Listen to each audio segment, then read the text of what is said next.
Taste the Daily. இன்னைக்கு ஒட்டுமொத்த சங்கிகளுடைய கதறல் ரொம்ப ஜாஸ்தியாவே இருக்கு. அதுலயும் நம்ம தமிழிசை அக்காவுடைய கதறல் ரொம்ப ரொம்ப ஜாஸ்தி.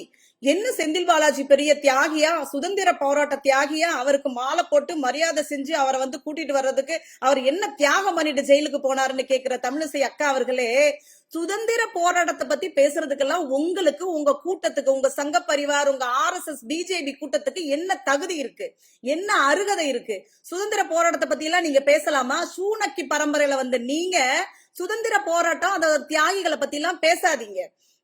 பல்கிஸ் பானுன்னு ஒரு பொம்பளையோட குழந்தைய அவ கண்ணு முன்னாடியே கொலை பண்ணி, அந்த பொம்பளைய கூட்டு பலாத்காரம் பண்ணி, அந்த பொம்பளையோட குடும்பத்தினரையே அந்த கொலை பண்ணிட்டு ஜெயிலுக்கு போயிட்டு அவனுங்க விடுதலையாகி வந்தானுங்களே, அந்த கொலை குற்றவாளிகள், அந்த கற்பழிப்பு குற்றவாளிகள், அந்த கேங் ரேப் பண்ணவனுங்க, அவனுங்க விடுதலையாகி வந்த போது அவனுங்களுக்கு மாலை போட்டு மரியாதை செஞ்சு ஆரத்தி எடுத்து பொட்டு வச்சு வரவேற்றாங்களே உங்க கூட்டம்.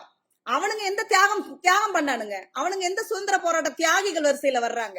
ஆஷிபான்னு ஒரு 6 வயசு குழந்தை ஜம்மு காஷ்மீர்ல கூட்டு பாலியல் பலாத்காரம் கோயிலுக்குள்ள வச்சு பண்ணி அந்த குழந்தைய கொன்னு குப்பையில தூக்கி போட்டுச்சே ஒரு கூட்டம். அந்த கூட்டம் வெளியில வந்த போது அவங்களுக்கும் ஆரத்தி எடுத்து பொட்டு வச்சு கூட்டிட்டு போச்சே உங்க கூட்டம். அவங்க எந்த தியாகம் பண்ணாங்க? அவங்க எந்த சுதந்திர போராட்டத்துக்காக போராடி ஜெயிலுக்கு போயிட்டு வந்தாங்க? அப்பெல்லாம் வாய திறக்காத தமிழிசை அக்கா, செந்தில் பாலாஜி அவர்கள் தியாகிதான், உண்மையிலேயே தியாகிதான்.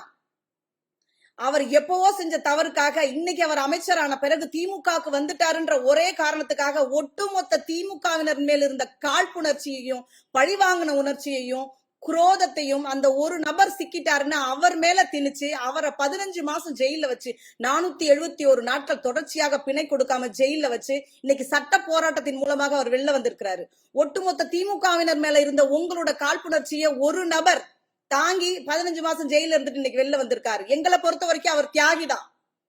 அவருக்கு நாங்க மாலை போட்டு மரியாதை செஞ்சு பொட்டு வச்சு எல்லாம் செஞ்சு அமைச்சர் பதவியும் கொடுப்பாரு எங்க தளபதி அவர்கள். உங்களால ஒன்னும் பண்ண முடியாது. கதறிக்கிட்டே இருங்க.